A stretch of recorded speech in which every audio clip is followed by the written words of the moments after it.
മുംബൈയുടെ സാംസ്കാരിക യാത്രയിൽ വളരെയധികം വിലപ്പെട്ട സംഭാവനകൾ നൽകിയ പ്രസ്ഥാനം.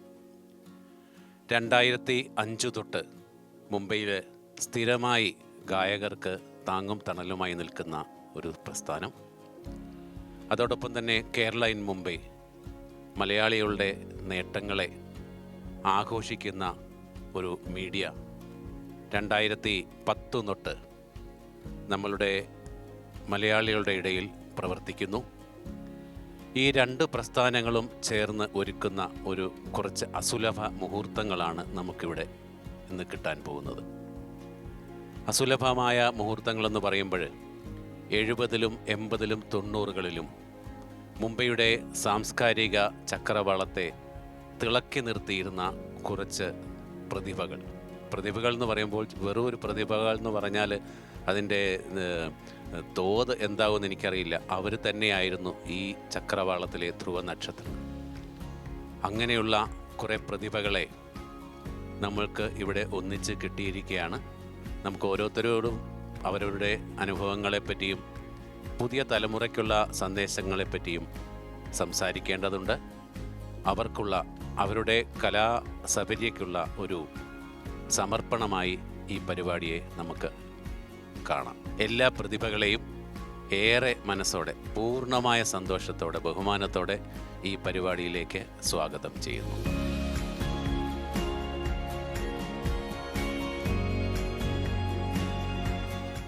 എനിക്ക് എല്ലാവരോടുമായിട്ടുള്ള ഒരു 3-4 പൊതുവായിട്ടുള്ള ചോദ്യങ്ങളുണ്ട്.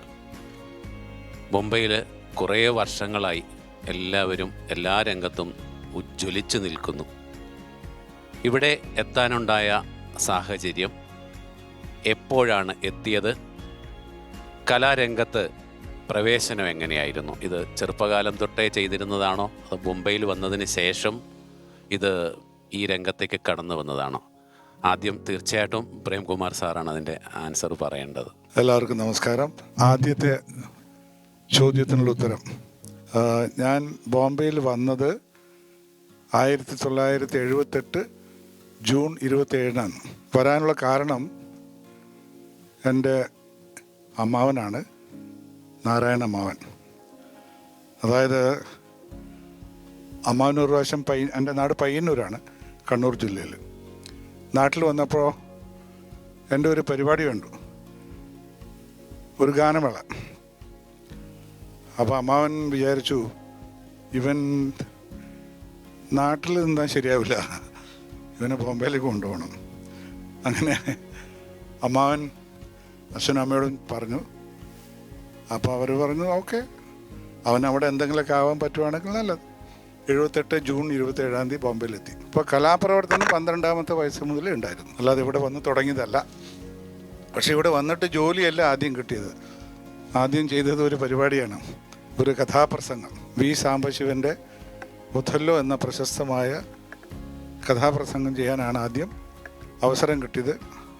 അതിന് കാരണക്കാരൻ ശ്രീ KJ കുരുവിളയാണ്. ഞാനൊരു ഹാർമോണിസ്റ്റായിട്ടാണ് ഇവിടെ രംഗപ്രവേശനം ചെയ്യുന്നത്. അത് ആഗസ്റ്റ് 15, 1978, അതായത് ഏതാനും ആഴ്ചകൾക്കുള്ളിൽ തന്നെ ആ പ്രോഗ്രാം ചെയ്യാനുള്ള അവസരം ഉണ്ടായി. അതിനുശേഷം ജോലി കിട്ടി. അതിനുള്ള കാരണക്കാരൻ ബാലേട്ടൻ തന്നെയാണ് ഒരു ജോലി കിട്ടാൻ കാരണം. അങ്ങനെ ഇനിയുള്ളതെല്ലാം പിന്നെ ഹിസ്റ്ററിയാണ്. അതാണ് എൻ്റെ ബാക്ക്ഗ്രൗണ്ട്.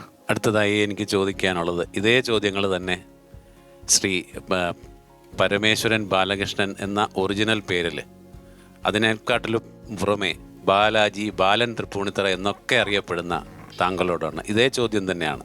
എല്ലാവർക്കും നമസ്കാരം. ഞാൻ ബോംബെയിൽ ലാൻഡ് ചെയ്തത് 1968 മെയ് മാസത്തിലാണ്. അത് വരാൻ കാരണം നാട്ടിൽ നിന്ന് ഈ നാടകഭ്രാന്തും കുറച്ച് രാഷ്ട്രീയം ഉണ്ടായിരുന്നതുകൊണ്ട് നാട്ടിൽ നിന്ന് എല്ലാവരും കൂടി പാക്ക് ചെയ്ത് അയക്കുന്ന ഒരു സിറ്റുവേഷനിലായിരുന്നു. കാരണം അച്ഛന് കംപ്ലൈൻറ്റ് കിട്ടി, അച്ഛൻ ബോംബെയിലായിരുന്നു. എൻ്റെ വീടിൻ്റെ അടുത്ത് തന്നെ താമസിക്കുന്ന ഓപ്പോസിറ്റ് രാജഗോപാൽ എന്ന് പറഞ്ഞതുപോലെ വെക്കേഷന് ഫാമിലിയായിട്ട് വന്നപ്പോൾ എൻ്റെ അമ്മയോട് വന്ന് പറഞ്ഞു, ഞാൻ ബാലനെ ബോംബെക്ക് കൊണ്ടുപോവാണ്, അച്ഛൻ കൊണ്ടുവരാൻ പോകണം, അതുകൊണ്ട് വിളിച്ച് ടിക്കറ്റ് ബുക്ക് ചെയ്തിട്ടുണ്ടെന്ന് പറഞ്ഞു. അങ്ങനെ പുള്ളി എന്നെ അവിടെ നിന്ന് വിളിച്ചു കൊണ്ടുവരികയായിരുന്നു. കാരണം ഞാൻ നാടകം ആരംഭിക്കുന്നത് ഞാൻ 6th സ്റ്റാൻഡേർഡിൽ പഠിക്കുമ്പോൾ ഞങ്ങളുടെ അവിടെ ഒരു സോഷ്യൽ സർവീസ് സൊസൈറ്റി എന്ന് പറഞ്ഞ ഗ്രൂപ്പുണ്ട്. അവർ മെയിനായിട്ട് കുട്ടികൾക്ക് വിദ്യാഭ്യാസം പഠിപ്പിക്കുക, ട്യൂഷനെല്ലാം. അത് കുറേ കലാകാരന്മാരൊക്കെയാണ് കെട്ടിയപ്പെടുന്നതിൽ ജേക്കബ് മാഷ്, ബാലൻ അയ്യമ്പള്ളി. അവരുടെ നാടക ക്യാമ്പിൽ പോകും വൈകുന്നേരം ആകുമ്പോൾ. അവിടെ റിഹേഴ്സൽ കണ്ടുകൊണ്ടിരിക്കുമ്പോൾ അവർക്ക് ചായയോ ബീഡിയൊക്കെ വന്ന് ഓടി വാങ്ങിച്ചു കൊണ്ടേ കൊടുത്ത് അങ്ങനെ റിഹേഴ്സലിൽ ഇൻട്രസ്റ്റായി. കലാമണ്ഡലം രാമുവും പടന്നയും ഒരു തൃപ്പൂണിത്തറ MP ഉണ്ടായിരുന്നു. അതുകൂടാണ്ട് പയ്യന്നൂർ പ്രഭാകരൻ എന്ന് പറഞ്ഞിട്ട് ഒരു ഖാദി ബോർഡിൻ്റെ ഒക്കെ ഒരു ഇൻചാർജ് കേരളത്തിൽ. അവർ സഡനായിട്ട് ഞാൻ 7th സ്റ്റാൻഡേർഡ് പഠിക്കുമ്പോൾ ചിൽഡ്രൻസ് ഡേ എന്ന് പറഞ്ഞ സെലിബ്രേഷൻ നവംബർ 14 ചാച്ചാ നെഹ്റുവിൻ്റെതായിട്ട് പ്രോഗ്രാം കണ്ടക്ട് ചെയ്യാനായിട്ട് പ്ലാൻ ചെയ്തു. ഞങ്ങളുടെ ഇവിടെ വലിയൊരു ഊട്ടുവര 2 ഊട്ടുവര ഹാളുണ്ട്. അതിലാണ് ഇതിൽ നടക്കുന്നത്. അവിടെ ഖാദി ബോർഡിൻ്റെ ഇതും ഹാൻഡ് പേപ്പർ ഇൻഡസ്ട്രി ആയിരുന്നു. അതിൽ അഗസ്റ്റിൻ മാഷ് വളരെ സപ്പോർട്ട് ചെയ്ത് പയ്യന്നൂർ പ്രഭാകരനും കലാമണ്ഡലം രാമുവും ഇവരെല്ലാം കൂടി നിർബന്ധിച്ച് അങ്ങനെ ഒരു ചിൽഡ്രൻ പ്രോഗ്രാം നടക്കാൻ നാടകം എടുത്തു. വിടരുന്ന മുട്ടുകൾ എന്ന നാടകത്തിൽ വില്ലൻ എന്നൊരു കഥാപാത്രം സ്കൂളിൽ പഠിക്കുന്ന ഒരു ക്യാരക്ടറായിട്ടാണ് ചെയ്ത്. അന്ന് എൻ്റെ കൂടെ അഭിനയിച്ചത് രവീന്ദ്രൻ എന്ന് പറയും, അത് തമ്പി ഏലിയാസ്. പിൽക്കാലത്ത് സിനിമയിൽ തമിഴിലൊക്കെ വന്ന രവീന്ദ്രൻ, ഞാൻ, പിന്നെ ഒരു MG രാമേന്ദ്രൻ, പിന്നെ കുറേ ഇവർ കൂടി നാടകം കളിച്ചു. അതായിരുന്നു എൻ്റെ നാടകത്തിൻ്റെ ആദ്യത്തെ രംഗപ്രവേശം. വീട്ടിൽ ഭയങ്കര പ്രശ്നമായതുകൊണ്ട് അങ്ങനെ ബോംബെ പാക്ക് ചെയ്തു. വന്ന് ഇനി നാടകമൊന്നും കളിക്കില്ല, ജോയിങ് ചെയ്യാം. അപ്പോൾ എൻ്റെ അച്ഛൻ ഇവിടുത്തെ ഒരു ലീഡിങ് ഹെഡ് കുക്കായിരുന്നു. അപ്പുയിരെന്ന് പറഞ്ഞാൽ അറിയാം, കാറ്ററിങ്. അച്ഛൻ്റെ കൂടെ കല്യാണ ജോലിക്കും പണിക്കെല്ലാം പോകാൻ തുടങ്ങി. അങ്ങനെ വന്ന് മാട്ടിൻകേ വന്ന് താമസമായതുകൊണ്ട് മാട്ടിൻകേലൊരു മാട്ടിൻകേ മ്യൂസിക്കൽ ക്ലബ്ബ് എന്ന് പറഞ്ഞ് ലേബർ ക്യാമ്പിലുണ്ടായിരുന്നു. അവരൊരു ഓണാഘോഷം, ഒരു വിജയൻ വാര്യർ എന്ന് പറഞ്ഞ ഒരു ആയുർവേദ ഡിസ്പെൻസറി നടത്തുന്ന തൃപ്പൂണിത്തുറ അദ്ദേഹം ഒരു രാജഗോപാലൻ എന്ന് പറഞ്ഞ കൂടി അവർ ഈ മ്യൂസിക് ക്ലബിൻ്റെ വാർഷികം വയ്ക്കാൻ വെച്ചിരുന്നു. ആ സമയത്താണ് ഇവരെന്നെ പരിചയപ്പെട്ടു. ഇങ്ങനെ കാര്യം വന്നപ്പോൾ ഒരു നാടകം കളിക്കണം, നിങ്ങൾ സഹായിക്കുമെന്ന് ചോദിച്ചു. ഞാൻ വരാൻ അഭിനയിക്കാമെന്ന് പറഞ്ഞാൽ ബാച്ചലർ ലൈഫാണ്. അങ്ങനെയാണ് ബോംബെയിലത്തെ ആദ്യത്തെ നാടകം മണ്ണെന്ന് പറഞ്ഞ നാടകം കളിക്കാൻ തുടങ്ങിയത്. ആ സമയത്താണ് KTG നായർ എന്ന് പറഞ്ഞ കേരള സമാജത്തിൻ്റെ സെക്രട്ടറി, അദ്ദേഹം ലേബർ ക്യാമ്പിലുണ്ട്. അദ്ദേഹം കണ്ട അദ്ദേഹമാണ്, നിങ്ങൾ ഇത്ര നടനൊക്കെയാണ് കേരള സമാജത്തിൽ മെമ്പർഷിപ്പ് എടുക്കണം. അപ്പോൾ എനിക്കെൻ്റെ സമയമില്ല, വൈകുന്നേരമായി ഇന്ത്യൻ ഞെക്കാൻ്റെ ക്രിക്കറ്റ് പ്രാക്ടീസുണ്ട്, ഞാൻ ക്രിക്കറ്റ് കളിക്കുന്നവനായിരുന്നു. അങ്ങനെ പുള്ളി ഇൻട്രൊഡ്യൂസ് ചെയ്തു. ഒരു കൊല്ലം മിണ്ടാണ്ടിരുന്നു. പഴയപടി ഈ പിന്നെയും പൊട്ടക്കണ്ടത്തിൽ നിന്ന് ചാടി നാടകത്തിലേക്ക്. അടുത്തത് ശ്രീ സാനി മോസസ്, ചേലക്കര സ്വദേശിയാണ് അദ്ദേഹം. ഒരു കാലത്ത് മുംബൈയിലെ മിക്കവാറും എല്ലാ ഓർക്കസ്ട്രയിലും പിന്നണിയിലും മാന്ത്രിക വിരലുകൾ തബലയിൽ പതിപ്പിച്ച അദ്ദേഹം നമ്മളുടെ കൂടെ ഈ പ്രതിഭാ സംഗമത്തിൽ എത്തിയിട്ടുണ്ട്. അദ്ദേഹത്തോടും എനിക്ക് ചോദിക്കാനുള്ളത് ഇത് തന്നെയാണ്. ഞാൻ 1973 ബോംബെയിൽ വന്നത്. മാർച്ച് 18 അവിടുന്ന് പുറപ്പെട്ട് 20 കല്യാണിലിറങ്ങി. നാട്ടിൽ ഞാൻ ഇത് പറഞ്ഞ മാതിരി കൊച്ചു കൊച്ചു പ്രോഗ്രാംസും തബല പഠിക്കാൻ ഉള്ള സാഹചര്യമുണ്ട്. തബല പാലക്കാട് പോയി പഠിക്കുകയും അതിനോടനുബന്ധിച്ച് കുറച്ച് നല്ല കലാകാരന്മാരെ എൻ്റെ നൈപുണ്യം കണ്ട് മനസ്സിലാക്കിയതിന് ശേഷമാണ് എന്നെ ഒരു ട്രൂപ്പിലേക്ക് അവരെന്നെ ആനയിക്കുന്നത്. അങ്ങനെ ഒരു വർഷത്തിൻ്റെ ഉള്ളിൽ ഞാൻ തബല പഠിക്കുകയും അവിടുന്ന് അങ്ങനെ തന്നെ എൻ്റെ പ്രാവീണ്യം കണ്ടിട്ടൊന്നും അറിഞ്ഞുകൂടാ. അവിടെ രാമചന്ദ്രൻ എന്ന് പറഞ്ഞ് എൻ്റെ സഹയാത്രികനായ മിസ്റ്റർ വേണുഗോപാലിൻ്റെ മാതിരി ഇടത്ത് കൈ കൊണ്ട് വായിക്കുന്ന ഒരു വ്യക്തിയായിരുന്നു രാമചന്ദ്രൻ. അങ്ങനെ അദ്ദേഹം എന്നെ വിളിക്കുകയും എന്നെ ക്ഷണിക്കുകയും എൻ്റെ പരിപാടി അവിടെ നിന്ന് തന്നെ ഞാൻ സ്റ്റാർട്ട് ചെയ്തു. കുരുവിളയുടെ പരിപാടിക്ക് വേണ്ടിയിട്ട് ഇങ്ങനെ തബല വായിക്കുന്ന സമയത്താണ് ഞാനവിടെ അഗ്നിവലയം എന്ന നാടകത്തിൽ അഭിനയിക്കാനായിട്ട് ഒരു ആളുടെ ഡാൻസിന് വേണ്ടിയിട്ട് പാട്ടുപാടി തബല വായിക്കുന്ന ഒരു അവസരം ഉണ്ടായ സമയത്ത് അദ്ദേഹം വന്ന് എന്നോട് ചോദിച്ചു, നിങ്ങൾ എവിടത്തുകാരനാണ് ചോദിച്ചു. ഞാൻ ചേലക്കര തൃശ്ശൂർക്കാരനാണ് പറഞ്ഞു. തബലയൊക്കെ പഠിച്ചിട്ടുണ്ടോ? ആ, കുറച്ചൊക്കെ. എന്നാൽ ഇവിടെ ഒരു നല്ലൊരു ആർട്ടിസ്റ്റുണ്ട്, ഞാൻ അദ്ദേഹത്തിന് വേണ്ടി വായിക്കുന്ന ആളാണ്. ആരാണ്? Mister KJ Kuruvila. ആയിക്കോട്ടെ, അപ്പോൾ അദ്ദേഹത്തെ പോയി കണ്ടിട്ട് നമുക്ക് 2 തബല വെച്ച് വായിക്കണം മോറ്. അങ്ങനെ കുരുവിളയെ പോയി കാണുകയും കുരുവിള എൻ്റെ അടുത്ത് പാട്ട് പാടാൻ തബല വായിക്കാൻ പറഞ്ഞു. അപ്പം ഞാൻ പറഞ്ഞു അദ്ദേഹത്തിൻ്റെ അടുത്ത്, ഏതാണ് ശ്രുതി? അപ്പോൾ ഞാൻ അന്ന് ഒന്നെന്ന് പറഞ്ഞ ഒന്നെന്ന് വെച്ചാൽ വൈറ്റ് വൺ അല്ല, ബ്ലാക്ക് വണ്ണാണ്. അതാണ് അവരുടെ അന്നത്തെ പാട്ടുകാരുടെ ശൈലി. അപ്പോൾ പറഞ്ഞു ഞാൻ ബ്ലാക്ക് വണ്ണനാണ് പാടാൻ. അപ്പോൾ തബലയൊക്കെ എടുത്ത് ട്യൂൺ ചെയ്തു. അപ്പോൾ പട്ടണക്കാട്ട് പുരുഷോത്തമൻ പാടിയിട്ടുള്ള ഒരു പാട്ടുണ്ട്, പ്രപഞ്ചമേ നീ ഒരു കാലം പ്രഫുല്ലരാഗപരാ.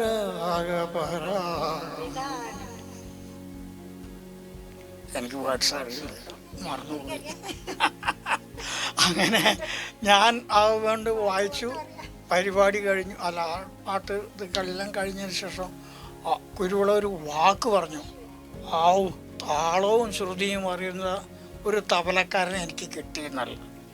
അതും മതി. എൻ്റെ ജീവിതത്തിൽ ഏറ്റവും ധന്യമായ ഒരു നിമിഷമാണ്. ഇവിടം വരെ എത്തി. ലാസ്റ്റ് പ്രോഗ്രാം നടത്തത് 2022 ഫെബ്രുവരി 18. അതോടുകൂടി ഞാൻ നിർത്തി. വയ്യ. 81 വയസ്സാണ് ഈ പ്രാവശ്യം. ഈ 81ാമത്തെ വയസ്സിൽ കഴിഞ്ഞുപോയ ഓരോ കാര്യങ്ങളെക്കുറിച്ച് ഞാൻ ആലോചിക്കുമ്പോൾ എനിക്കൊരു ഭയങ്കര ഒരു അഭിമാനമാണ്. ഞാനാണോ ഇത് ചെയ്തത്?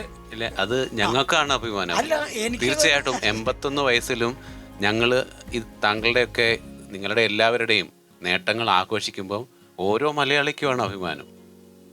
തീർച്ചയായിട്ടും ഞാൻ സമ്മതിച്ചിരിക്കുന്നു. എല്ലാവരും ജഗദീശ്വരൻ എന്ന് പറഞ്ഞൊരു ശക്തി നമ്മളെ കൊണ്ട് നടക്കുന്നു. അത്ര മാത്രമേ ഉള്ളൂ. അടുത്ത പ്രതിഭ ശ്രീമതി രാജി നെടിയത്ത്. താങ്കൾക്ക് താങ്കളുടെ ഇവിടേക്കുള്ള കടന്നുവരവിനെ പറ്റി എന്താണ് പറയാനുള്ളത്? എല്ലാവർക്കും നമസ്കാരം. 10-11 വയസ്സുള്ളപ്പോൾ ഒരു സ്റ്റേറ്റ് സിംഗിങ്ങിൽ സ്റ്റേറ്റ് അവാർഡ് വാങ്ങിച്ചുകൊണ്ടാണ് എൻ്റെ ഒരു രംഗപ്രവേശം. അല്ലാതെ കുറെ നാൾ കഴിഞ്ഞെങ്കിലും നമുക്ക് ഇന്ന് സെലിബ്രേറ്റ് ചെയ്തുകൂടെ? ചെയ്യാം, തീർച്ചയായിട്ടും. ഇപ്പം ബ്രഹ്മാനന്ദൻ്റെ ഒരു ഗാനമേളയ്ക്ക് ഒരു ഫീമെയിൽ ആർട്ടിസ്റ്റിനെ വേണമെന്ന് പറഞ്ഞു. അപ്പോൾ ഇദ്ദേഹം എന്നെ റെക്കമെൻഡ് ചെയ്തു. ഏതായാലും ഞങ്ങളെ പാടിച്ചു, 2 പേരും കൂടെ പാടിച്ചു, വോയിസ് മാച്ച് ചെയ്തു നോക്കി, അപ്രൂവ് ചെയ്തു. ഗാനമേളയ്ക്ക് പിന്നെ അങ്ങനെ പ്രേംകുമാറൊക്കെ ആദ്യത്തെ ഒരു നാടകത്തിൽ ഒരു ഹമ്മിങ് പാടിത്തന്നു. അതിനുശേഷം മണ്ണെന്ന് പറയുന്ന ഒരു നാടകത്തിൽ ഫുൾ സോങ് ഒരു 8-9 പാട്ട് ഞങ്ങൾ 2 പേരും കൂടെ ഒന്നിച്ച് പാടി. അത് കഴിഞ്ഞിട്ടാണ് പിന്നെ തരങ്കിണി, നമ്മുടെ വിജയകുമാർ, ഞങ്ങളെല്ലാവരും കൂടെ കുറേ അടിച്ചു പൊളിച്ച് പാടി. പിന്നെ എൻ്റെ സ്വന്തമായിട്ടൊരു ട്രൂപ്പുണ്ടായി, ആലാപന എന്ന് പറഞ്ഞ്. അങ്ങനെ എല്ലാം കുറച്ച് കൊണ്ടുവന്ന് ഇവിടെ വരെ ആയി നിൽക്കുക. എന്നാലും ഇങ്ങനെ ഒരു വലിയ സംഭവം ഉണ്ടാക്കിയതിൽ എല്ലാവരെയും ഒത്തുചേർന്ന് എല്ലാവരുടെയും അനുഭവങ്ങളൊക്കെ പങ്കുവയ്ക്കാനൊരവസരം തന്നതിന് വിജയകുമാർ സാറിന്, പഴയ പാട്ടുകളൊക്കെ ഓർമ്മയുണ്ടോ? പണ്ട് പാടി. ഒരുപാട് നന്ദിയുണ്ട്.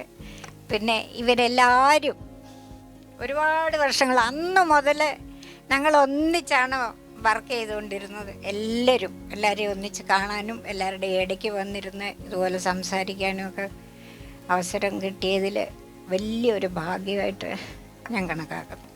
അടുത്ത പ്രതിഭ ശ്രീ വേണുഗോപാൽ സാറ് കീബോർഡിൽ വളരെ പെർഫെക്റ്റ് ആയിട്ടുള്ള ഒരു ആർട്ടിസ്റ്റായിട്ടാണ് എല്ലാവരും അംഗീകരിച്ചിരിക്കുന്നത്. താങ്കൾക്ക് എന്താണ് പറയാനുള്ളത്? ആദ്യമായിട്ട് ഇന്നിപ്പോൾ എൻ്റെ സഹപാഠികളെ എല്ലാവരും കാണാൻ പറഞ്ഞതിൽ വളരെ സന്തോഷം. ഞാൻ 1972 എൻ്റെ സംഗീത ജീവിതം ആരംഭിച്ചതാണ്. കോളേജിൽ പഠിക്കുന്ന സമയത്ത് അന്ന് പ്രൊഫഷണൽ ട്രൂപ്പിൽ അവിടെ വായിക്കൊണ്ടിരിക്കുകയാണ് നാട്ടിൽ. പറവൂർ സുമാരൻ അങ്ങനത്തെ കാതികന്മാരുടെ കൂടെ കഥാപ്രസംഗത്തിനും ഡ്രാമയ്ക്കും ഗാനമേളയ്ക്ക് അന്നും ഗാനമേളയോടായിരുന്നു ഭ്രമം കൂടുതൽ.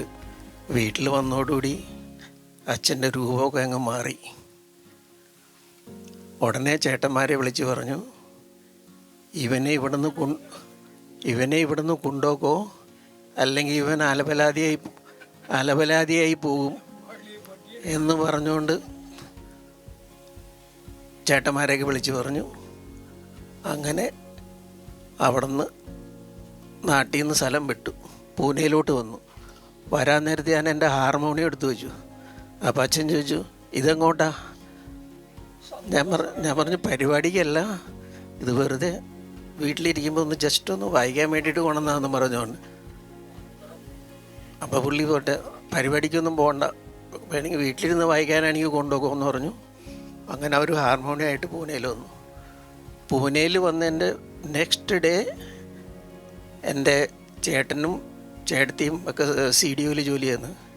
അവരുടെ ഗാനമേള സംഘമുണ്ട് പിള്ളേർ അവിടെ ഒരു ലോഡ്ജിൽ. അവർ പിറ്റേ ദിവസം തന്നെ വന്ന് എന്നെ ഹാർമോണിയത്തോടുകൂടി കൊണ്ടുപോയി. പിറ്റേ ദിവസത്തെ അവിടെ കൊണ്ടുപോയി അവിടെ രാസ്താപേട്ടിൽ 283 ലോഡ്ജിൽ എല്ലാ ദിവസവും വൈകുന്നേരം ഗാനസന്ധ്യയാണ് സ്ഥിരം. പിന്നെ മറാഠി ട്രൂപ്പിലും ഹിന്ദി ട്രൂപ്പിലൊക്കെ വായിക്കാൻ തുടങ്ങി. ടിപ്പ എന്ന് പറഞ്ഞൊരു ഓർക്കസ്ട്ര ഉണ്ടെന്ന്, വലിയ മറാഠി, ഈ ശൈലാജ് ചിക്ലിയൊക്കെ അവരവരൊക്കെ പാടുന്നത്, ശ്രീകാന്ത് നാരായണൊക്കെ, അതിനകത്ത് വായിക്കാൻ തുടങ്ങി. അത് കഴിഞ്ഞ് പിന്നെ കുരുവിളയുടെ ഒത്തിരി റെക്കോർഡിങ്സിന് ഞാനും സാനിയും ഞങ്ങളെ കൂടി ഒന്ന്, അത് കൊളാബോ തൊട്ട് ദേശീർ വരെയുള്ള എല്ലാ സ്റ്റുഡിയോയിലും ഞങ്ങൾ കയറി ഇറങ്ങിയിട്ടുണ്ട് അന്ന് ആദ്യ കാലത്ത്. അതിൻ്റെ ഇടയ്ക്കാണ് മണിയും വിജയനും എല്ലാവരും കൂടി തരങ്കണി ഓർക്കസ്ട്ര തുടങ്ങിയത്. അപ്പം അങ്ങനെ അവിടെയും ചെന്ന് വിട്ടു. അവിടെയും കുറേ നാൾ വായിച്ചു. പിന്നെ വിജയൻ്റെ രാഗാലയ തുടങ്ങി കഴിഞ്ഞപ്പോൾ അതിൻ്റെ കോമ്പറ്റീഷൻസിനൊക്കെ ജഡ്ജായിട്ടും അക്കമ്പനിമെൻ്റ് ആർട്ടിസ്റ്റായിട്ടും ഒക്കെ പോയിട്ടുണ്ടായിരുന്നു. അങ്ങനെ പോകുന്നു ജീവിതം. ഇപ്പോഴും പൂനെയിൽ ഞാനൊരു ഗ്രൂപ്പ് ഉണ്ടാക്കിയിട്ടുണ്ട്. പൂനെയിൽ ഇപ്പം കഴിഞ്ഞ ആഴ്ചയിലുണ്ടായിരുന്ന അതിൻ്റെ പ്രോഗ്രാം നടന്നുകൊണ്ടിരിക്കുന്നുണ്ട്, അവിടെ നടന്നുകൊണ്ടിരിക്കുന്നുണ്ട്. നാട്ടിൽ നിന്ന് ഇപ്പോൾ ഒരു കാലിക്കറ്റിൽ നിന്ന് ഒരു ഗ്രൂപ്പ് വന്നിട്ടുണ്ടായിരുന്നു, പെണ്ണുങ്ങളുടെ ഈ ഭജഗോവിന്ദം പോലത്തെ ഒരു ഈ സംഗീതം, നന്ദഗോവിന്ദം പോലത്തെ ഒരു ഭജന ഗ്രൂപ്പ് പെണ്ണുങ്ങളുടെ. അതിനകത്തും ഞങ്ങൾ തന്നെ ഓർക്കസ്ട്ര പൂനെയിൽ നിന്ന്. അപ്പോൾ അതിൻ്റെ ഇടയ്ക്കാണ് വിജയൻ്റെ വെളി വന്നു. ഇങ്ങനെ ഒരു ഇതുണ്ട്. അപ്പോൾ എല്ലാവരെയും കാണാൻ പറ്റിയില്ല, എനിക്ക് വളരെ സന്തോഷമുണ്ട്. ഇന്ന് ഇവിടെ എത്തിയിരിക്കുന്ന മറ്റൊരു പ്രതിഭ ശ്രീ കുമാർ തോട്ടുപുറത്ത്. അദ്ദേഹത്തെ പറ്റി പറയാമെങ്കിൽ ഇന്നും ഈ കഴിഞ്ഞ ആഴ്ചയും മണിക്കൂറുകളോളം തബലയുമായി വേദിയിലുണ്ടായിരുന്ന വ്യക്തിത്വമാണ്. മുംബൈയിലെ ഗായകർക്കെല്ലാം ഒരു മാർഗദർശിയായിട്ട് അദ്ദേഹം ഇന്നും വേദികളിൽ തിളങ്ങി നിൽക്കുന്നു. അദ്ദേഹത്തിന് നമ്മളോട് എന്തൊക്കെയാണ് പറയാനുള്ളതെന്ന് നോക്കാം. പ്രത്യേകിച്ച് താങ്കൾ ഇവിടെ മുംബൈയിൽ എത്താനുണ്ടായ സാഹചര്യം, ഇവിടുത്തെ കലാപ്രവർത്തനം, ഇതിനെപ്പറ്റിയൊക്കെ താങ്കൾ പറയണമെന്ന് അഭ്യർത്ഥിക്കുന്നു. ആദ്യമായി എല്ലാവർക്കും നമസ്കാരം. ഇങ്ങനൊരു അവസരം ഉണ്ടാക്കി തന്ന കേരള മുംബൈ മിസ്റ്റർ വിജയകുമാർ, എല്ലാവർക്കും വളരെ നന്ദിയുണ്ട്. അതുപോലെ തന്നെ ഈ വേദിയിൽ ഇവിടെ ഇരിക്കുന്ന എല്ലാവരെയും കാണാനുള്ള ഒരു അവസരം ഉണ്ടായതിൽ വളരെ സന്തോഷമുണ്ട്. ഒരുപാട് വർഷങ്ങൾക്ക് ശേഷമാണ് ഇങ്ങനൊരു അവസരം കിട്ടുന്നത്. സാധാരണഗതിയിൽ പിന്നണിയിൽ പ്രവർത്തിക്കുന്ന ആൾക്കാർക്ക് ഇങ്ങനത്തെ ഒരു അവസരം ഉണ്ടാകാൻ സാധ്യത വളരെ കുറവായിരുന്നു. ഇപ്പോൾ അത് സാധിച്ചു, വളരെ സന്തോഷം. എൻ്റെ ആദ്യകാല അനുഭവം പറയുകയാണെങ്കിൽ വളരെ ചെറുപ്പം മുതലേ സംഗീതത്തിൻ്റെ ഒരു വസ്തി ഉണ്ടായിരുന്നു തലയിൽ, ദൈവം തന്ന അനുഗ്രഹം. അപ്പോൾ താളം ഉണ്ടായിരുന്നു, പാട്ടും ഉണ്ടായിരുന്നു. പക്ഷേ എന്തോ പാട്ടിലേക്ക് നീങ്ങാൻ പറ്റിയില്ല, അത് താളത്തിലേക്കായി മാറി. ഇപ്പം തന്നെ അന്ന് കൊച്ചു ബേബി എന്ന് പറഞ്ഞൊരു ഗുരുവിൻ്റെ ആയിരുന്നാണ് തബല പഠിച്ചത്. അദ്ദേഹം പറഞ്ഞു തന്നത് വീണ്ടും ഇങ്ങനെ ഫോളോ ചെയ്തു. അപ്പോൾ അങ്ങനെ ഇരിക്കുമ്പോഴാണ് കുന്നംകുളത്തൊരു ക്ലബിൽ ഒരു അവസരം ഉണ്ടായത് തബല വായിക്കാനായിട്ട്. അപ്പോൾ അന്നത്തെ ആ ഗാനമേളയിൽ ജോൺസൺ മാഷ് മ്യൂസിക് ഡയറക്ടർ ആവുന്നതിന് മുമ്പ് അദ്ദേഹത്തിൻ്റെ കൂടെ 2-3 സ്റ്റേജ് പങ്കിടാൻ അവസരം കിട്ടിയതിൽ വളരെ സന്തോഷമുണ്ട്. അതുപോലെ തന്നെ മിസ്റ്റർ ഔസേപ്പച്ചൻ താൻ, അത് അന്നും വയലിൻ വായിച്ചിരുന്ന അങ്ങനെ ഒരു അവസരം കൂടി ഉണ്ടായി. അതിനുശേഷം ബോംബെയിൽ വന്നിട്ടും അദ്ദേഹത്തിൻ്റെ കൂടെ പരിപാടിയിൽ പങ്കെടുക്കാൻ സാധിച്ചു. അതും വളരെ സന്തോഷമാണ്. ബോംബെയിൽ ആദ്യമായി തുടങ്ങിയത് കഥാപ്രസംഗത്തിൽ നിന്നാണ് തുടങ്ങിയത്. അന്ന് കഥാപ്രസംഗം വായിക്കാൻ പോയെങ്കിൽ 15 രൂപയാണ് കിട്ടുക. അതും സൈക്കിളിൽ തബലയും ഉണ്ടാക്കിയൊക്കെ സൈക്കിളിൽ വന്ന് റിക്ഷയുടെ സൗകര്യങ്ങളൊന്നും ഉണ്ടായിരുന്നില്ല. അപ്പോൾ അങ്ങനെ ഒരു കാലമായിരുന്നു അത്. പക്ഷെ അന്നും വളരെ സന്തോഷമായിരുന്നു, ഇന്നും സന്തോഷമുണ്ട്. അപ്പോൾ അങ്ങനെ പറഞ്ഞ പോലെ മാട്ടുങ്കയിൽ ലേബർ ക്യാമ്പിൽ ഒരു സുഹൃത്തുണ്ടായിരുന്നു. അവിടെ ഒരു ക്ലബ്ബുണ്ടായിരുന്നു. മാട്ടുങ്ക ലേബർ ക്യാമ്പിൽ ഒരു ക്ലബ്ബുണ്ടായിരുന്നു. അപ്പോൾ ആ ക്ലബ്ബിലേക്ക് എൻ്റെ ഒരു ഫ്രണ്ട് വിളിച്ചു കൊണ്ടുപോയി, വാ ഒരു ദിവസം ക്ലബ്ബിൽ വാ എന്ന് പറഞ്ഞു. അപ്പോൾ അവിടെ വെച്ച് മിസ്റ്റർ മുരളി ഹാർമോണിസ്റ്റിനെ കാണാൻ സാധിച്ചു. അവിടെ നിന്നാണ് ബോംബെയിലത്തെ കലാജീവിതം സ്റ്റാർട്ടിങ്. അങ്ങനെ ഇരിക്കുമ്പോഴാണ് മിസ്റ്റർ വിജയകുമാർ രാഗലയ ഇപ്പോഴത്തെ ഏതൊരു അവസരത്തിൽ കണ്ടുമുട്ടി. അവിടുന്ന് തുടങ്ങി നമ്മുടെ മ്യൂസിക്കൽ ലൈവ് ഓർക്കസ്ട്ര. അങ്ങനെ ഇരിക്കുമ്പോഴാണ് തരംഗണി ഓർക്കസ്ട്ര. അവർ മിസ്റ്റർ മണി, വിജയകുമാർ, പിന്നെ രവികുമാർ എന്ന് പറഞ്ഞിട്ട് തരംഗണി ഓർക്കസ്ട്രയുടെ രൂപം അതിൽ വായിക്കാനുള്ള അവസരം ഉണ്ടായി. അങ്ങനെ ഇന്നും അവരോടൊപ്പം തുടർന്നു കൊണ്ടുപോവുകയാണ്. രാഗലയ അവാർഡ് നൈറ്റിലാണ് വെച്ചിട്ടാണ് ദാസേട്ടൻ്റെ കൂടെ വായിക്കാനുള്ള ഒരു അവസരം ഉണ്ടാക്കി. മഹാഭാഗ്യമായിട്ടിലെ ജീവിതത്തിൽ മഹാഭാഗ്യമായിട്ട് കരുതുന്ന ഒരു അവസ്ഥയാണ്.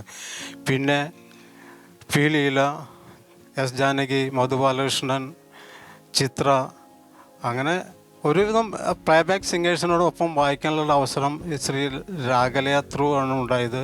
പിന്നെ മിസ്റ്റർ മണി കൊണ്ടുവന്ന വേണുചേട്ടൻ്റെ കൂടെ ഇന്നസെൻ്റ് ചേട്ടനും ഗൾഫ് ടൂർ ചെയ്യാനുള്ള ഒരു അവസരം ഉണ്ടായി. അത് മഹാഭാഗ്യം തന്നെ. ഒരു മാസത്തോളം ഭയങ്കര എൻജോയ്മെൻ്റ് ആയിരുന്നു. മിനി എല്ലാം കൂടി ഒരു ഫാമിലി പാക്കേജ് മാതിരിയായിരുന്നു ഫോറിൻ ടൂർ 1 month.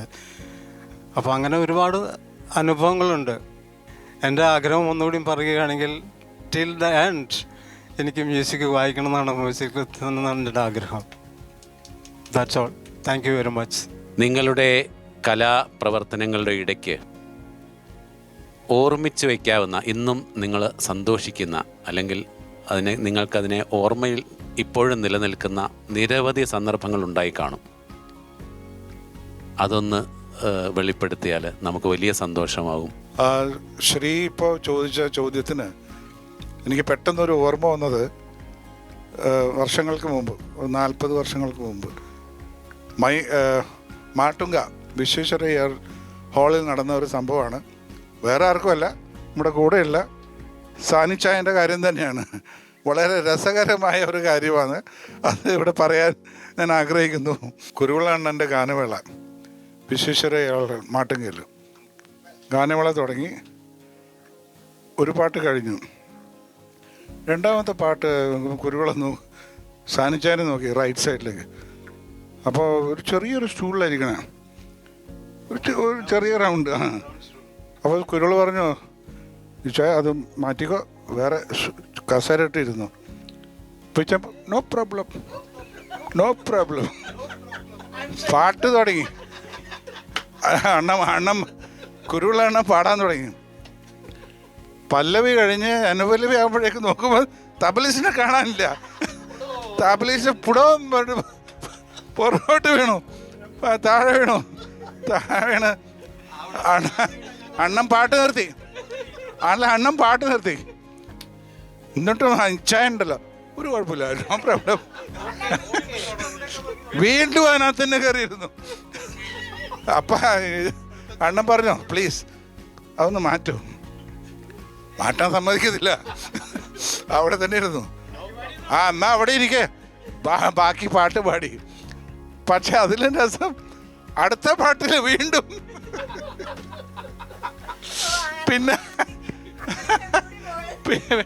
പിന്നെ ഒരു ചെയർ എടുത്ത് തരുന്ന അതിനകത്ത് ഇരുന്നു. പിന്നെ ഗാനമേള നന്നായിട്ട് പോയി.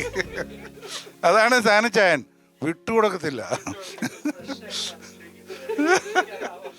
മാട്ടുങ്ങ മാർക്കറ്റിൽ ശ്രീമാൻ KJ കുരുവിളയുടെ ഗാനമേള നടന്നുകൊണ്ടിരിക്കുകയാണ്. അപ്പം ഞങ്ങളെല്ലാവരും സ്റ്റേജിലുണ്ട്. പ്രേംകുമാർ, സാനി, അങ്ങനെ ഞങ്ങളെല്ലാവരും നിന്ന് വായിച്ചുകൊണ്ടിരിക്കുകയാണ്. അപ്പോൾ അന്ന് ഞങ്ങളിവിടെ വായിക്കുന്ന ഒരു വർഗീസ് എന്ന് പറഞ്ഞ് ക്ലാരനറ്റും സാക്സോഫോണൊക്കെ വായിക്കുന്ന ഒരാളുണ്ട്. അദ്ദേഹം ലേറ്റായിട്ടാണ് വന്നത്. ഒരു പാട്ട് കഴിഞ്ഞ് കഴിഞ്ഞപ്പോഴാണ് പുള്ളി വന്നത്. അപ്പോൾ ആ തിരക്കിൻ്റെ ഇടയ്ക്കേ കൂടെ പുള്ളി ഇങ്ങനെ ഉന്തി തള്ളി ഇങ്ങനെ വരുവേ കുരുവിള നോക്കിയപ്പോൾ അവിടെ നിന്ന് വരണു. വേഗം പുള്ളി സ്റ്റേജിൽ തന്നെ നിന്ന് പറഞ്ഞു, വരണ്ട, അവിടെ തന്നെ നിന്നോ, പൊക്കോളെന്ന് പറഞ്ഞു. അത് കഴിഞ്ഞപ്പോൾ കുറച്ച് നേരമായപ്പോൾ ഇദ്ദേഹത്തെ കാണുന്നില്ല. കുറച്ച് കഴിഞ്ഞ് കഴിഞ്ഞപ്പോൾ ഉണ്ടല്ലോ, ഞങ്ങൾ നോക്കിയപ്പോൾ പുറകിൽ നിന്ന് ഒരു ഈ പാട്ടിൻ്റെ ഒരു മ്യൂസിക്കിൻ്റെ ക്ലാരനറ്റിൻ്റെ ഒച്ച വന്നു പുറകിൽ നിന്ന് പേ എന്ന് പറഞ്ഞുകൊണ്ട്. പുള്ളി പുറയിലത്തെ ഓലയൊക്കെ പൊക്കി കയറി നിന്ന് പുറകിൽ നിന്ന് വായിക്കണം. കുരുവിള വേഗം പാട്ട് കഴിഞ്ഞ് മ്യൂസിക്കിൻ്റെ സമയമാണല്ലോ, ഇങ്ങോട്ട് തിരിഞ്ഞു നിന്ന്, തന്നോട് ആര് പറഞ്ഞോളൂ വരാൻ വായിക്കാൻ എന്ന് പറഞ്ഞുകൊണ്ട് അങ്ങനെ ഒരു വലിയൊരു സംഭവം ഉണ്ടായിട്ടുണ്ട്. അല്ല, ഒരു തരത്തിൽ നോക്കിയാൽ അദ്ദേഹത്തിൻ്റെ ആ ഡെഡിക്കേഷൻ അല്ലേ, അങ്ങനെയും വരികയാക്കണം. എനിക്ക് ഇവരുടെ കൂടെ ചെയ്യണം എന്നുള്ള ആ ഒരു മനസ്സും. അതെ അതെ അതെ സംഭവമാണ്. പക്ഷെ എന്നാലും അതൊരു ഭയങ്കര ഒരു കോമഡി മാതിരി. യെസ്, ഇത് പറഞ്ഞപ്പോഴാണ് എനിക്കൊരു ഓർമ്മ വന്നത്.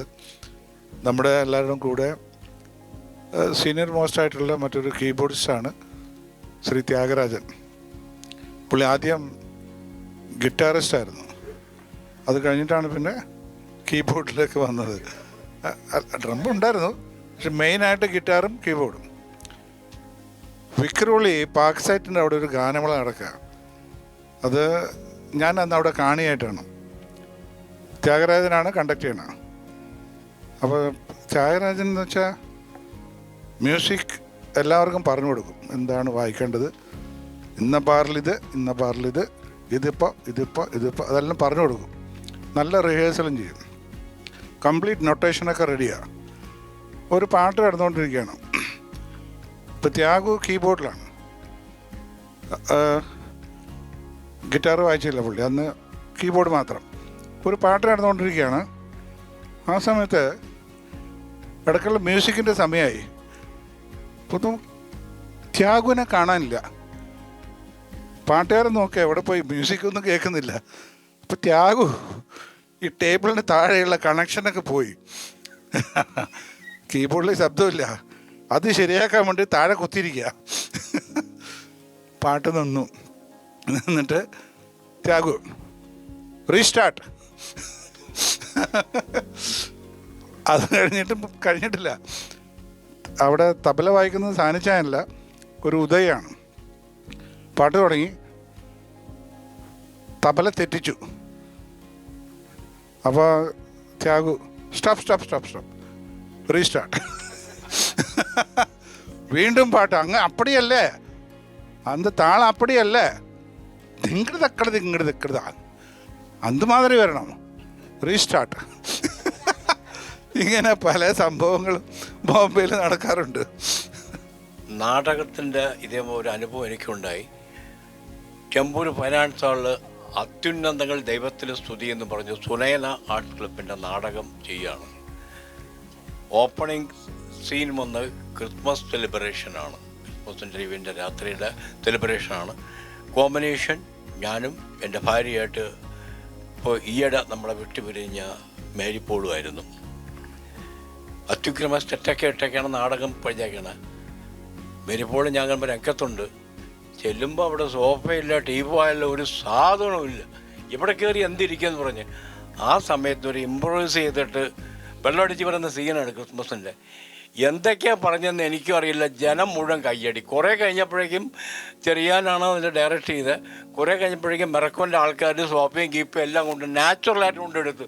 ആ സാധനം ഇല്ലെങ്കിൽ അടുത്ത ക്രിസ്മസ് പാർട്ടി ഗസ്റ്റ് വരുന്നു, ഇരിക്കാൻ സ്ഥലവുമില്ല. ഇത്രയും പിടുത്തം കാണിക്കുന്ന രംഗത്ത് പോലും നമ്മുടെ നാടകത്തിൽ പോലും ഉണ്ടായിട്ടുണ്ട്.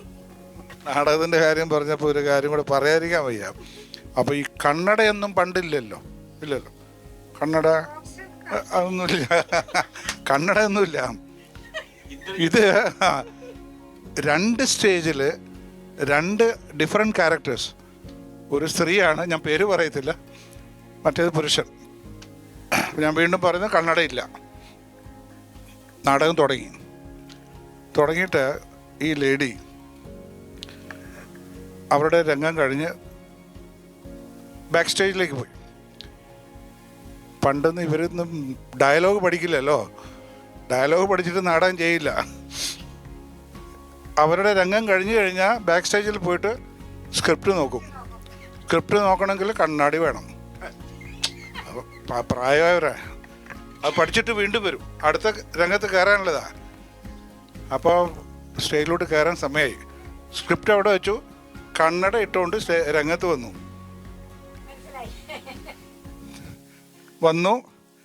ഒരു 5 മിനിറ്റ് കഴിഞ്ഞിട്ട് അവർക്ക് തോന്നി, അയ്യോ കണ്ണട ഉണ്ടല്ലോ, അയ്യോ. എന്നിട്ട് സോറി എന്ന് പറഞ്ഞിട്ട് ഇങ്ങോട്ട് മാറ്റി.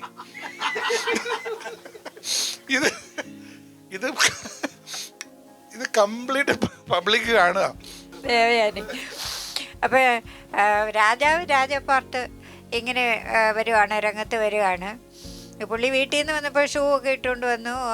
സ്റ്റേജിൽ കയറാൻ നേരത്ത് മേക്കപ്പൊക്കെ ചെയ്യുമ്പം ഷൂസൊക്കെ ഇട്ടുകൊണ്ട് തന്നെ മേക്കപ്പൊക്കെ ചെയ്തു. സ്റ്റേജിൽ കയറുമ്പോൾ ഷൂസ് ഊരി മാറ്റി, സോക്സ് ഊരാൻ മറന്നുപോയി. അപ്പോൾ ആ പുള്ളിയുടെ നഗ്നമായ പാദങ്ങളിൽ ഉണ്ട് സോക്സ്, 2 സോക്സ്. ആരോ ചെന്ന് പറഞ്ഞു, രാജാവേ സോക്സ് മാറ്റേ. അടുത്ത സീൻ വരെ പുള്ളി അതിട്ടുകൊണ്ടിരുന്നു.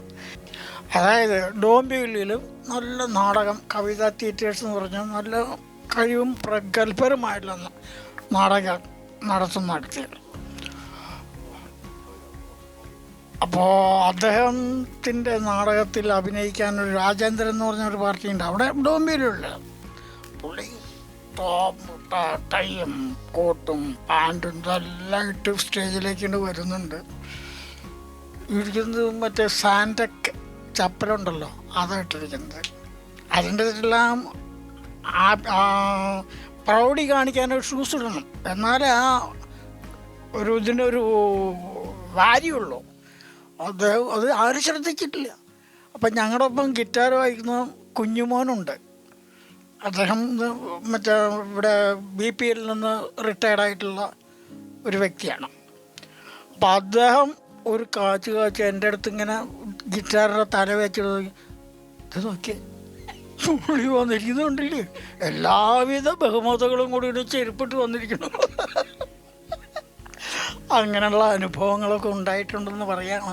കുറേ കാലങ്ങളായിട്ട് നിലനിൽക്കുന്ന ഒരു രീതിയാണ് 8-10 ലക്ഷം രൂപ മുടക്കി കേരളത്തിൽ നിന്ന് ഓരോ ട്രൂപ്പിനെ ഇവിടെ എത്തിക്കുക. ആ ട്രൂപ്പിനെ പല ഉപനഗരങ്ങളിലും കൊണ്ട് നടന്ന് അവർക്ക് കലാപരിപാടികൾക്കുള്ള സാഹചര്യം ഒരുക്കുക. നല്ല കാര്യം തന്നെയാണ്, ഡെഫിനറ്റ്ലി ഒരു കലാപ്രവർത്തനവും മോശമല്ല. പക്ഷേ അന്നേരം നമ്മൾ മുംബൈക്കാരും മറന്നു പോകുന്ന ഒരു കാര്യമുണ്ട്. അപ്പോൾ നമ്മൾ ഓരോ സമാജത്തിനോടും സംഘടനകളോടും ഉള്ളൊരു അഭ്യർത്ഥന എന്നുള്ള നിലയിൽ ഈ കുട്ടികളെ, മുംബൈയിൽ ജനിച്ചു വളരുന്ന കുട്ടികളെ കൈ പിടിച്ച് ഉയർത്തി അവരെ വേദികളിൽ എത്തിക്കേണ്ട ഒരു കടമ സമാജങ്ങൾക്കും മറ്റ് സംഘടനകൾക്കുമില്ലേ? അതോ ഈ ഒരു ട്രെൻഡ് 10-12 ലക്ഷം രൂപ മുടക്കി ഇവിടെ ആൾക്കാരെ കൊണ്ടുവരുന്നതിന് നമ്മുടെ പ്രതിഭകളുടെ വളർന്നു വരുന്ന നാമ്പ് ഉടയ്ക്കുന്ന ഒരു രീതിയിലേക്ക് പോകുന്നില്ലേ? എന്താണ് ഓരോരുത്തരുടെ അഭിപ്രായം ഈ വിഷയത്തിൽ? നമ്മുടെ ഒരു പഴമൊഴിയുണ്ടല്ലോ, മുറ്റത്തെ മുല്ലയ്ക്ക് മണമില്ല. അത് പണ്ട് കാലം മുതൽ ബോംബെയിൽ സ്ഥിരമാണ്. പക്ഷെ മണമുണ്ട് എന്ന് ഇവിടുത്തെ കലാകാരന്മാർ കാണിച്ചു കൊടുത്തിട്ടുണ്ട്. പക്ഷേ അതൊന്നും അവർക്ക് അങ്ങോട്ട് ബോധ്യപ്പെടുന്നില്ല. ഇതേ കുമാറൊക്കെ ലൈവായിട്ട് വേണു സാനിച്ചായ ഞാൻ ലൈവായിട്ടാണ് പ്രോഗ്രാം ചെയ്യുന്നത്. അതിൽ വേറൊരു ട്രാക്കൊന്നുമില്ല. നാട്ടിൽ നിന്ന് വരുന്നവർ ചെയ്യുന്നത് ട്രാക്ക് വെച്ചിട്ടാണ്. ഈ ഒരു കാലത്ത് നമ്മുടെ ഈ തലമുറയിലുള്ളവരൊക്കെ കുറച്ച് കാലം കഴിഞ്ഞാൽ കാലം പോകും. അടുത്ത തലമുറ വേണമെങ്കിൽ, ഇവിടെ ഉണ്ടാവണമെങ്കിൽ, കലയും സംസ്കാരവും ഒക്കെ വളർന്നു വരണമെങ്കിൽ അവരെ നമുക്ക് മുന്നോട്ട് കൊണ്ടുവരണം. അതിനു വേണ്ടിയിട്ട് ഇവിടുത്തെ സമാജങ്ങളും മറ്റുള്ള അസോസിയേഷൻസും അവർക്ക് വേണ്ടിയിട്ടുള്ള ചില പദ്ധതികൾ ഉണ്ടാക്കണം. എന്ന് എനിക്ക് പറയാനുണ്ട്. നമ്മുടെ ഇവിടെ ഇരിക്കുന്ന എല്ലാവർക്കും ഇത് തന്നെ ആയിരിക്കും അഭിപ്രായം. ഇപ്പോൾ ഓൾറെഡി തുടങ്ങി, നാടകങ്ങൾക്കൊക്കെ പോയി, മലയാള നാടകങ്ങളൊക്കെ പോയിക്കൊണ്ടിരിക്കണു. എന്നാലും ചില നാടക കമ്പനികൾ നടത്തുന്നുണ്ടെന്നല്ലാതെ, അതേസമയം മറാഠി, ഹിന്ദി, ഗുജറാത്തി, ഇംഗ്ലീഷ് നാടകങ്ങളൊക്കെ ഗംഭീരമായിട്ട് നടക്കുന്നുണ്ട് ബോംബെയിൽ. ഇത് നമ്മുടെ മലയാളികളുടെ ഒരു കുഴപ്പമാണ്. ശരിയാണ് സാർ. നമ്മൾ ടൈംസ് ഓഫ് ഇന്ത്യ എടുത്തു വെച്ച് നോക്കിയാൽ ഒരു പേജിൽ, ഏത് ദിവസമാണെന്ന് എനിക്ക് ഓർമ്മയില്ല, NCPയിലും അതുപോലെയുള്ള വലിയ തിയേറ്ററുകളിലും നടക്കുന്ന മറാഠി നാടകങ്ങളുടെയും ഗുജറാത്തി നാടകങ്ങൾ, ഈവൻ പഞ്ചാബി നാടകങ്ങളുടെ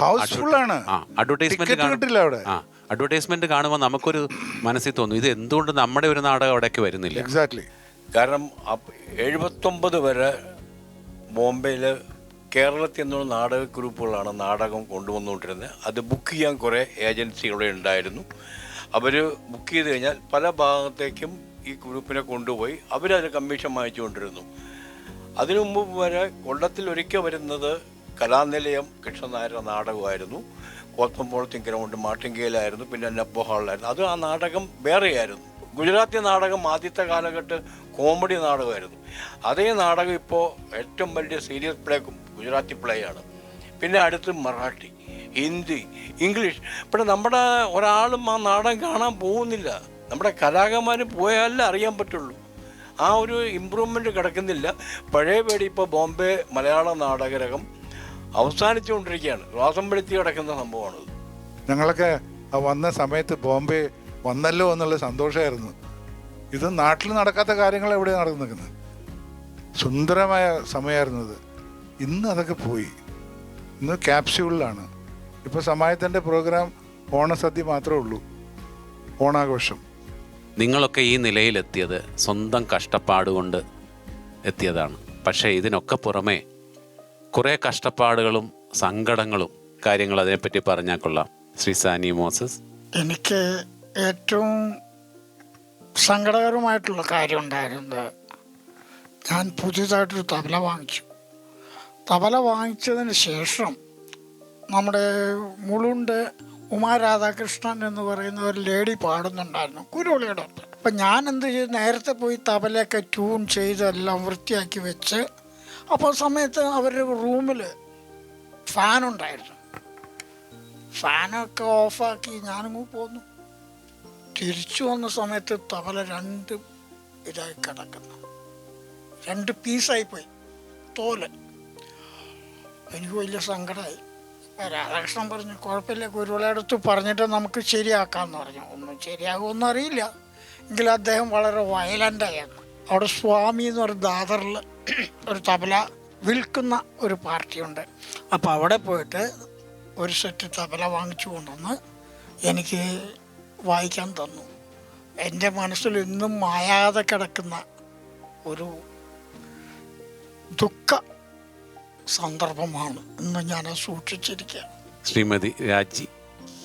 യാത്രകൾ ഭയങ്കരമായിട്ട് ബുദ്ധിമുട്ട് ഉണ്ടായിട്ടുണ്ട്. അന്ന് ഈ റിഹേഴ്സലുകളിനൊക്കെ പല പല സ്ഥലങ്ങളിലേക്കൊക്കെ രാത്രി കാലങ്ങളിൽ 8 മണിക്കൊക്കെ ഓഫീസിൽ നിന്ന് വന്നിട്ട് എല്ലാവരും 10 മണി 11 മണി വരെ നാടകത്തിൻ്റെ റിഹേഴ്സൽ. നമ്മുടെ പാട്ടിൻ്റെ ആണെങ്കിലും റിഹേഴ്സലുകളൊക്കെ എവിടെയൊക്കെയാണ്. നമ്മൾ ചെമ്പൂരൊക്കെ പ്രാക്ടീസ് ചെയ്തിട്ടില്ലേ രാത്രി ഏറ്റവും.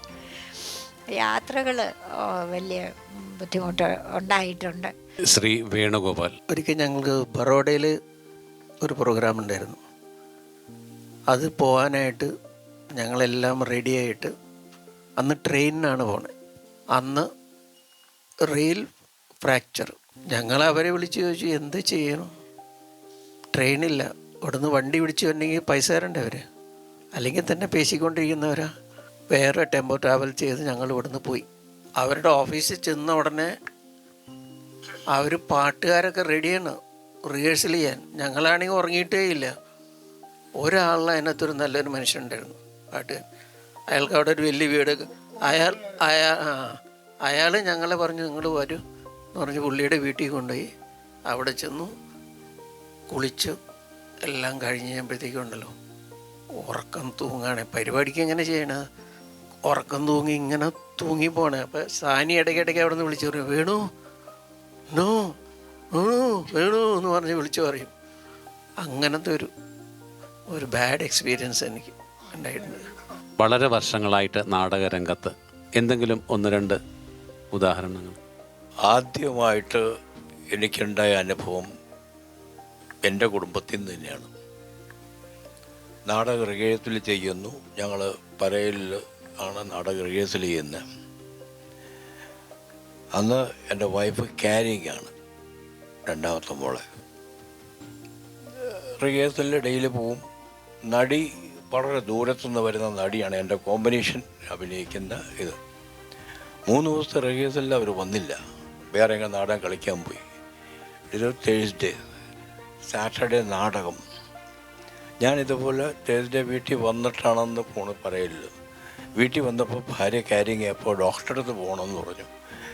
എനിക്കിപ്പോൾ വരാൻ പറ്റില്ല, എൻ്റെ കൂടെ അഭിനയിക്കുന്ന നടി 3 ദിവസം വന്നിട്ടില്ല, മറ്റന്നാൾ സ്റ്റേജാണ്, ഇന്ന് ഫൈനൽ റിഹേഴ്സലാണ്, പോയേ പറ്റൂ എനിക്ക്. കാരണം ഞാൻ പോയില്ലെങ്കിൽ ആ കുട്ടി വന്നാൽ ബുദ്ധിമുട്ടാവും. വൈഫ് പോകാൻ ഒറ്റ തള്ളും തള്ളിയുടെ ഞാൻ പോയത്. തള്ളു വീണതെനിക്കറിയാം, ഞാൻ അവിടെ നിന്ന് നിന്നില്ല അവിടെ.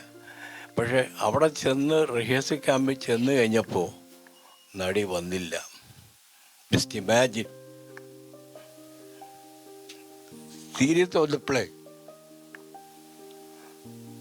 ഞാൻ ഗ്രൂപ്പിട്ട് അഭിനയിക്കേണ്ടി വന്നു. അപ്പോഴും തിരിച്ചു വന്നപ്പോൾ ഞാൻ എങ്ങനെ വൈഫിനെ ഫേസ് ചെയ്യും? ഇത് പറയാൻ പറ്റുമോ? നടി വന്നില്ല ഇങ്ങനെ ആയെന്ന് പറഞ്ഞാൽ വാട്ട് ഇസ് മൈ പൊസിഷൻ?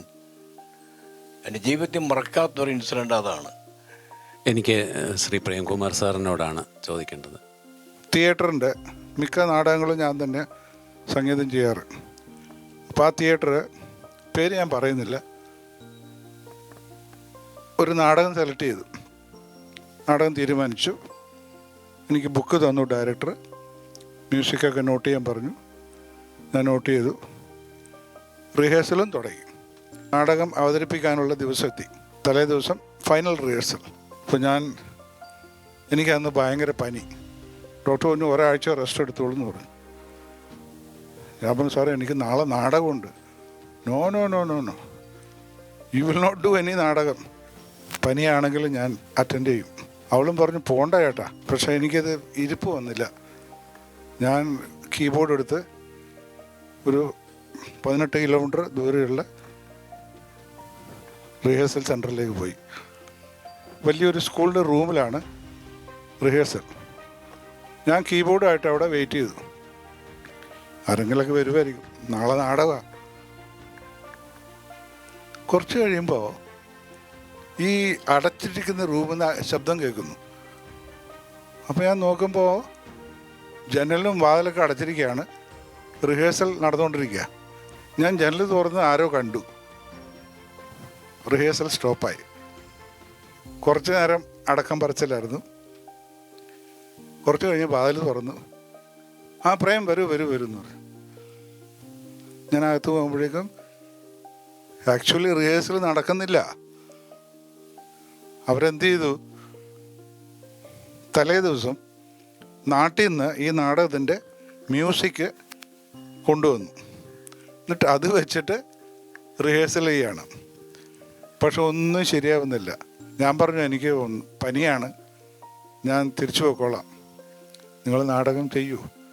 അവസാനം മനസ്സോടെ ഡയറക്ടർ പറഞ്ഞു എൻ്റെ കാശ് പോയി, പ്രേമം തന്നെ ചെയ്യട്ടെ. അതെനിക്ക് വിഷമായി.